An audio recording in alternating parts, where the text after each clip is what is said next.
Jim had always prided himself on being a hands-on leader. As the CEO of a successful car showroom, he had spent years overseeing the growth and development of his company. Yet, as the years passed and the company grew larger, he felt a growing divide between himself and his employees. The showroom, once a small operation that had been able to maintain a familial atmosphere, had transformed into a bustling, corporate run entity. Jim could no longer walk the showroom floor without feeling like an outsider, separated from the very people who made his business a success. Despite his position at the top, Jim had always believed in the importance of understanding his employees' day to day challenges. He had always kept an open door policy, inviting employees to share their concerns and ideas. However, he knew that in the hierarchy of the company, few felt comfortable speaking honestly to him. Employees, he thought, often put on a facade when they were in his presence. After all, he was the CEO, the one who made the decisions that impacted their livelihoods. Jim wanted to change this. He needed to reconnect with the workforce on a personal level and understand what was truly happening on the ground floor. That's when the idea for his undercover operation was born. He would go to the showroom without anyone knowing who he really was. It wasn't a new concept. Many CEOs and business leaders had done similar things in the past. But for Jim, this was more than just a chance to observe. It was an opportunity to listen, to see what employees were really feeling, and to better understand the dynamic between management and staff. His plan was simple: disguise himself as an ordinary customer and spend a few weeks on the showroom floor. For the disguise, Jim chose a look that was as far removed from his usual CEO persona as possible. He swapped his sharp suit for plain, casual clothes, jeans, a plain t-shirt, and sneakers. His usual neatly combed hair was allowed to grow a bit longer and messier, and he wore a pair of glasses he had never worn before. He also donned a baseball cap to further alter his appearance. His goal was to blend in completely, so no one would recognize him as the man at the top of the company. He even used a fake name, Mark Peterson, a name that sounded ordinary enough to avoid suspicion. When Jim arrived at the showroom for his first undercover day, he felt a mixture of excitement and nervousness. He had visited the showroom many times before, but always with the expectation that he would be treated with deference, that employees would see him as the boss. This time, he would be just another person walking through the doors, hoping to learn what his employees were truly experiencing. As he stepped into the showroom, he was immediately struck by the energy of the space. The showroom was sleek and modern, with rows of cars displayed in pristine condition, gleaming under the bright lights. Salespeople were busy chatting with potential customers, their voices rising above the hum of conversations.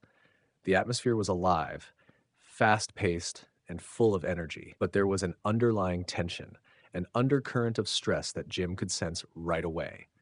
He observed one salesperson, a young woman, who appeared to be working hard, smiling and engaging with customers. Jim noted her sharp focus and impressive multitasking skills as she seamlessly shifted from one customer to another. He admired her ability to keep things moving in such a high-pressure environment. As he observed, Jim couldn't help but wonder, what was her real attitude toward the company? How did she feel about the work she was doing? Was she passionate about selling cars, or was she simply going through the motions? Jim spent the next few hours walking around the showroom, watching employees and taking mental notes. He saw some workers interacting with customers in a friendly and professional manner, while others seemed distracted or disengaged. One employee, an older man, spent most of his time chatting with his coworkers, only offering minimal help to customers who appeared to be interested. Jim wondered if this was a sign of burnout or disinterest.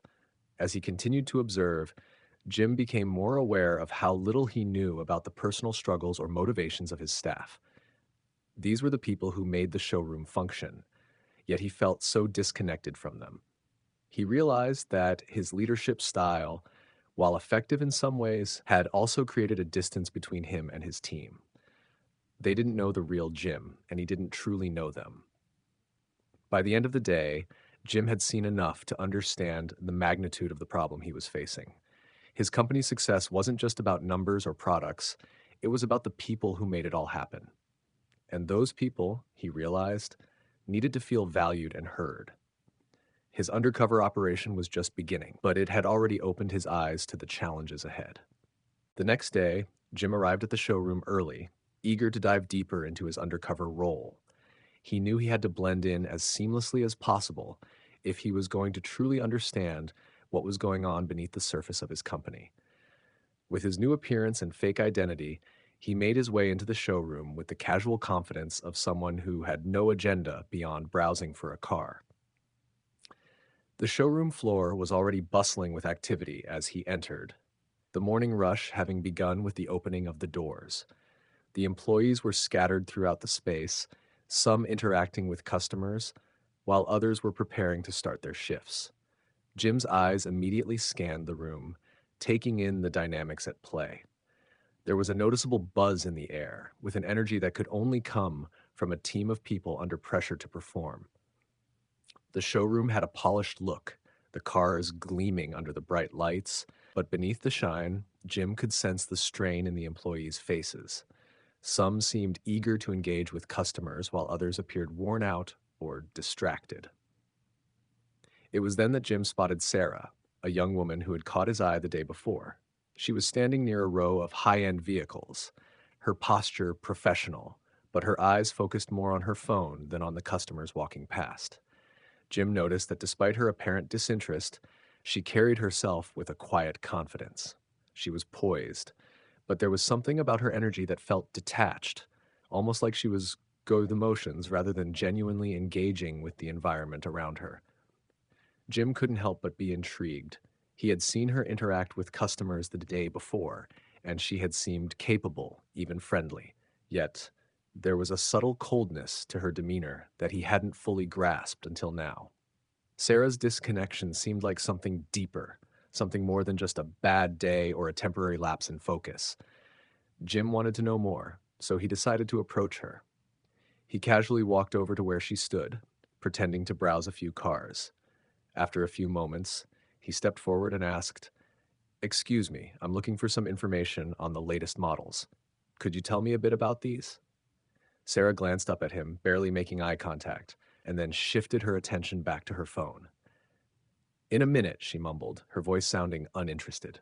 She continued typing away on her screen, the sound of her nails tapping the glass screen distracting Jim as he waited. Jim stood there for what felt like an eternity, surprised by the lack of response. The more he stood there, the more he realized that Sarah's behavior wasn't just a momentary lapse of attention. It was something more consistent, an attitude that seemed almost dismissive. He cleared his throat and asked again, trying to make his voice more assertive. "I'm serious about buying a car. I'd appreciate some help." This time, Sarah looked up at him, her gaze almost indifferent.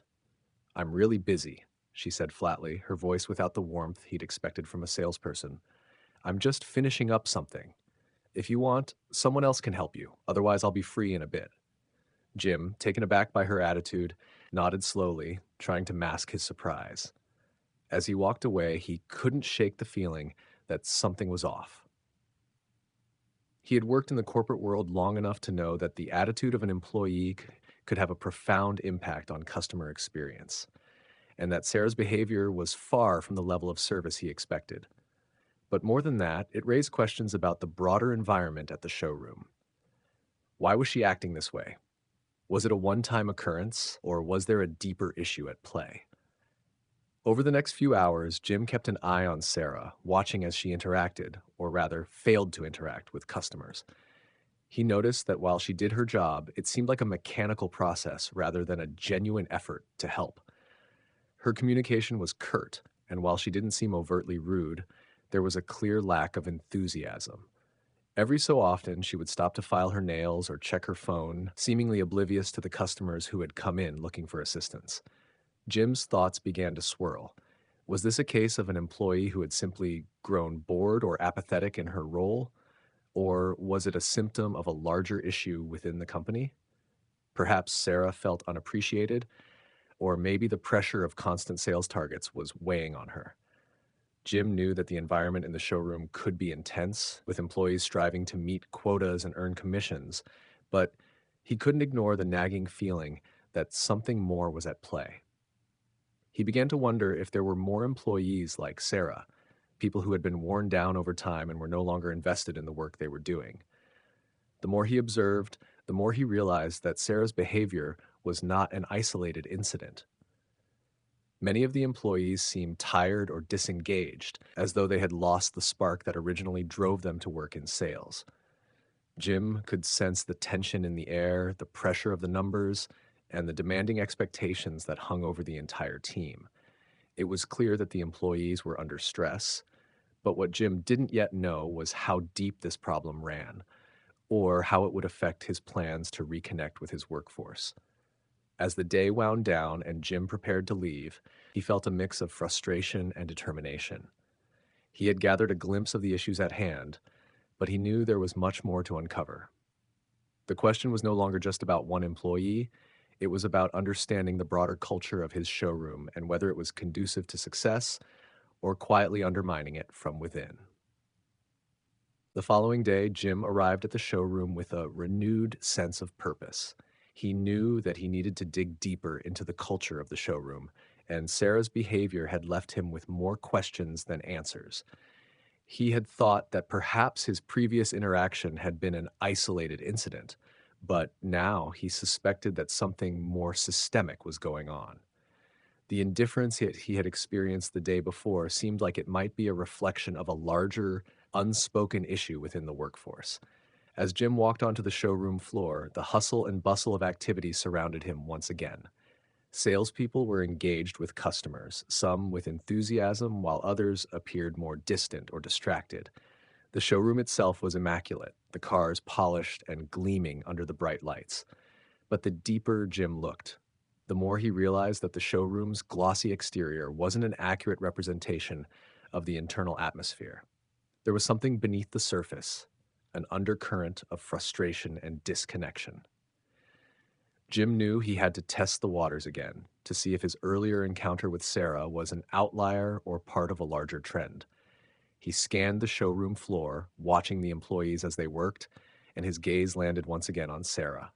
She was sitting at the sales desk, absent-mindedly flipping through a magazine as customers walked past her without any interaction.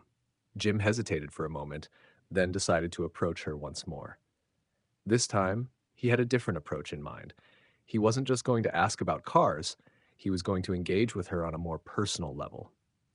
Jim strolled over to her desk, casually glancing at the cars on display. "Hey, I was just wondering," he began, adopting the same casual tone as before. "What's it like working here? I've heard a lot of great things about the showroom, but I'm curious about the behind-the-scenes stuff. Do you enjoy it?" Sarah looked up, her expression slightly surprised by the question, but she quickly masked it with a tight smile. "It's fine," she said flatly, not quite meeting his gaze. "It's just a job, you know? I mean, it has its ups and downs, but it's all right." Jim could sense the lack of enthusiasm in her voice. "Just a job?" he repeated, leaning in slightly. "I would have thought selling cars would be a little more exciting, given all the attention to detail and the customer interaction." Sarah shrugged nonchalantly. "I don't know. It's not bad, but it's not exactly what I thought it would be when I first started." She paused for a moment, clearly thinking. "I thought I'd be helping people find their dream cars, you know? But it's mostly about hitting targets, making sales, and worrying about numbers. Customers are great when they're buying, but most of the time, they're just looking around or wasting time." Jim was taken aback by her honesty. It wasn't what he had expected, but it made sense. He had been so focused on customer satisfaction and corporate goals that he hadn't fully considered how his employees might be experiencing the pressure. It seemed like Sarah was burnt out, so perhaps even jaded by the relentless demands of the job. "Do you feel like you get enough support from management?" Jim asked, carefully observing her response. She leaned back in her chair, the disinterest in her posture more evident now. "Support?" she scoffed. "I mean, we get the occasional meeting, but it's mostly just about hitting our quotas. They talk about how important we are, but they don't really listen to what we need or how we're feeling. It's always sell more, when it's hit the targets, push harder. No one really cares about how we're doing. If we're not performing, we're just numbers to them." Jim was quiet for a moment, taking in her words. He had suspected that his employees might feel disconnected from the management team, but hearing Sarah's frankness was eye-opening. It was clear that the focus on sales targets and numbers had created a rift between the leadership and the frontline workers. He had always believed that success was about motivating employees, giving them the right tools to succeed. But now, he was starting to understand that the corporate push for numbers had led to a toxic work environment, one where employees felt unappreciated and detached from the company's larger goals. Do you think other people feel the same way? Jim asked, trying to keep his voice neutral. Sarah hesitated for a moment, her eyes darting to the other salespeople in the showroom. Yeah, I think a lot of people feel the same way. Everyone's just focused on hitting their targets and making a sale. It's like we're all competing against each other, and there's no real teamwork. We all want to do well, but it's hard to feel motivated when all you hear from management is how much more you need to sell. Jim's heart sank as he listened to Sarah's words. This was worse than he had imagined. The lack of motivation, the feelings of isolation, and the constant pressure to perform had created an environment where employees no longer felt connected to the company or its mission. What had once been a place where people came together to share a passion for cars had now become a battleground for sales numbers and quotas. He thanked Sarah for her honesty and moved on, his mind racing with what he had learned. He had come to the showroom hoping to understand the pulse of the company, but what he had discovered was a team of individuals struggling under the weight of an overwhelming corporate culture. Jim knew that this was just the beginning, and if he was going to make a meaningful change, he would need to dig even deeper. It was clear that the disconnect between leadership and employees wasn't just a minor issue, it was the root of the problem. And if he didn't address it soon, the company's future was at risk. The following morning, Jim was still processing the conversations he'd had the day before. His discussions with Sarah had given him a deeper insight into the company's internal struggles, but he knew there was still more to uncover. The lack of engagement, the pressure to meet quotas, and the overwhelming focus on numbers were not just small inconveniences, they were symptoms of a deeper issue. He had seen firsthand how the disconnection between leadership and staff had started to erode the culture of the showroom. Now, Jim was determined to get answers from those who were directly involved in the day-to-day operations. He decided it was time to confront Sarah directly. He knew that if he was going to address the real issues at play, he needed to have an honest conversation with her. But he also knew he couldn't reveal his true identity just yet. His disguise had worked so far, and he wasn't ready to blow his cover. This conversation, he hoped, would shed light on what was really going wrong and give him the opportunity to learn from Sarah's perspective. Jim walked over to Sarah's desk, where she was again, sitting with her phone in hand, seemingly lost in her own world. He had to remind himself that this was an important moment, one that could shape the future of his company. He approached her calmly, trying to keep his tone neutral. "Hey, Sarah," he began. "I wanted to talk to you for a minute. I've been thinking about what we discussed yesterday, and I just wanted to understand more about how things work here. It seems like there's a lot of pressure on you and the rest of the team." Sarah didn't immediately look up, her fingers still tapping away on her phone. "What's there to understand?" she replied with a shrug. "It's just how things are. We work here, we sell cars, we try to hit the targets, and if we don't, then we get lectured about how we're not doing enough. End of story." Jim nodded, but he wasn't satisfied with her response. There was more to it than that. "I get it," he said, choosing his words carefully, "but it sounds like it's affecting the way you feel about your job. Do you feel like the leadership team knows what's going on, or is it just a matter of you and your coworkers dealing with it on your own?" At this, Sarah finally looked up from her phone, her eyes meeting his. There was a flicker of something in her gaze, maybe frustration, maybe resignation. "Leadership? They don't know anything," she said, her voice flat, but carrying an edge of bitterness. "They come in, they make their speeches about how important we are, but that's all it is. Words. They don't understand what it's like to be on the floor, dealing with the pressure, dealing with customers who don't even know what they want. They don't get it." Jim felt a knot form in his stomach as Sarah spoke. Her words cut deep, but they also made him realize how out of touch the management team had become.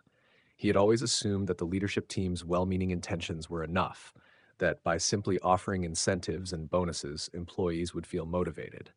But now, he saw that without genuine understanding and support, those efforts were nothing more than hollow promises. What do you think would make a difference? Jim asked, trying to shift the conversation to a more constructive direction. What would help you and your team feel more engaged, more supported? Sarah thought for a moment, her eyes drifting down to her hands. She took a deep breath before answering. Honestly, we need more than just empty talks about sales goals and targets. We need to feel like we're actually valued as people, not just as sales machines. More communication would help. More from the top, not just from our managers who are too busy to even notice when we need a break. And it's not just about the numbers. It's about creating an environment where we can actually work together, not compete with each other. Her words hit Jim hard. He had always believed in the power of competition to drive success, but now he was seeing the unintended consequences of that mindset.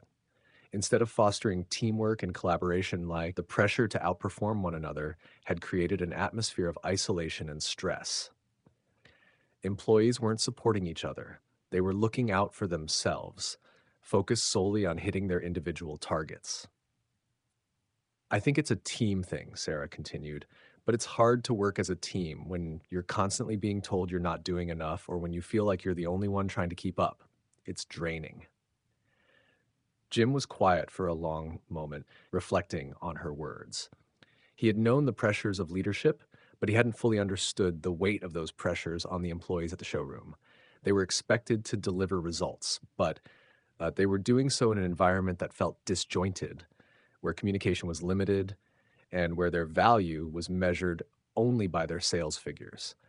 No one had taken the time to check in on them, to understand how they were coping or how they felt. Finally, Jim spoke, his voice softening. I can see that things aren't working the way they should. I've been too focused on the numbers and not enough on what really matters, your well-being, your connection to the company, and to each other. I want to change that. For the first time in their conversation, Sarah's expression softened. She seemed to appreciate Jim's sincerity, though she remained cautious. I don't know if you can fix everything, but it would be nice to feel like someone actually cares. Jim nodded. He understood that this conversation wasn't a one-time fix, nor would it solve the deeper systemic issues overnight. But it was a start, a wake-up call that he couldn't ignore. He had heard from one employee, but he knew that there were likely many others who shared Sarah's frustrations, employees who had been silenced by the overwhelming focus on numbers and whose voices had gone unheard for far too long. As Jim walked away from Sarah's desk, he felt a mixture of guilt and determination. He had uncovered a truth that was difficult to face, but he knew that if he wanted to lead his company in a new direction, it would require more than just superficial changes. It would take real effort, real listening, and a commitment to putting the employees first, not just the sales. The next few days at the showroom felt like a blur to Jim. The conversations he had had with Sarah and the insights he had gained had opened his eyes to the issues plaguing the workplace. He couldn't deny that he had underestimated the challenges his employees faced and how disconnected he had become from the heart of the showroom. He realized that his approach to leadership had been focused too much on the big picture, too much on the financials and metrics, and not enough on the individuals who made up his team. The disconnect had only deepened with time, and now in his undercover role, he was beginning to see the cracks in the foundation. Jim knew that the time for observation was over. He had gathered enough information, and it was clear that he needed to take action. But the path forward wasn't clear-cut. He couldn't just walk in and wave a magic wand to fix the issues that had built up over time. Trust had been eroded, and the culture had shifted from one of collaboration to one of competition and individualism. Jim's leadership needed to be redefined if he was going to restore the showroom's sense of unity and motivation. He decided to take a step that would likely shock many of his employees. He would reveal his true identity. He had been undercover long enough to see the inner workings of the showroom, but now it was time to break the silence and show the team that he understood their struggles. Jim knew that revealing himself could be a risk. Some employees might feel betrayed, others might be angry that he had gone undercover in the first place, but he felt it was the only way forward. The transparency would be a step toward rebuilding trust. That morning, Jim arrived at the showroom early. He had planned out what he was going to say, but there was no script to follow for this kind of moment. He had to speak from the heart. As he walked through the showroom, the familiar faces of his employees greeted him, many of them still unaware of his true identity. Jim's nerves were on edge as he made his way to the staff meeting room where he had called for a gathering. The buzz of activity in the showroom seemed to fade as he prepared to make the announcement. When the team gathered in the meeting room, Jim stood before them, feeling a mix of vulnerability and determination. The employees filed in, some glancing at each other with curiosity, unsure of what to expect. He took a deep breath before speaking. I want to start by saying thank you to all of you for taking the time to gather here today. I know we've all been focused on our individual goals, but I think it's time we have an honest conversation. A few employees exchanged glances, and Jim could sense the quiet murmur of curiosity growing in the room. He paused for a moment, gathering his thoughts before continuing. What I'm about to say might surprise you. I've been here for several days, working undercover as a customer. You may have seen me around. My name's not Mark Peterson. It's Jim, and I'm the CEO of this company. The room went silent. The reactions were immediate. Some employees blinked in surprise, while others raised their eyebrows, unsure of how to process this revelation. Jim could feel the tension in the air. He knew that this moment would determine how they would respond to him moving forward. I know this may seem like a strange decision, Jim continued, his voice steady but filled with genuine emotion, but I felt that if I wanted to truly understand what was going on in the showroom, I needed to see it from your perspective, and what I've seen and heard has been eye-opening. He glanced around the room, locking eyes with a few of his employees, some of whom looked unsure about what to make of the situation. He could tell that many of them were trying to process his words, and he didn't blame them for being skeptical. After all, he had been pretending to be someone else for days, observing them without their knowledge. I'm sorry if I've caused any confusion or frustration by doing this. I did it because I care about what's happening here, and I want to understand how we can improve as a company, not just in terms of sales, but in terms of our culture, our support for one another, and how we can all feel more connected. Jim took a deep breath before continuing. What I've realized is that the pressure we've placed on sales targets has taken a toll. It's created an environment where employees feel like they're competing against each other rather than working together. I've heard from many of you that you feel disconnected from the leadership and that the focus on numbers has made you feel like you're just a cog in a machine. And I want to be clear, I don't want that. That's not the kind of company I want us to be.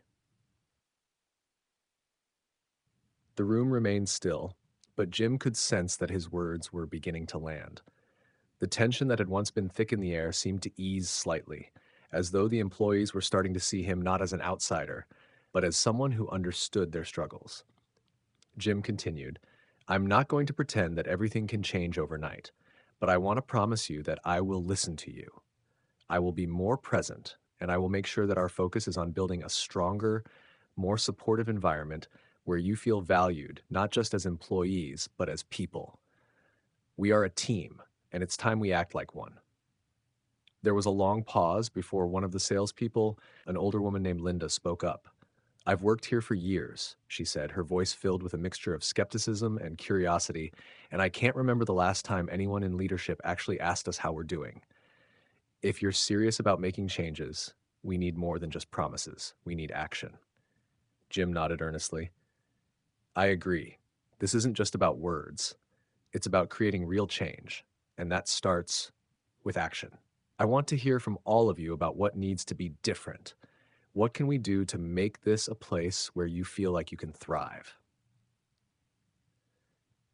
The conversation continued, and over the next hour, the employees began to speak up. Some voiced frustrations they had long kept to themselves, while others shared ideas for improving the work environment.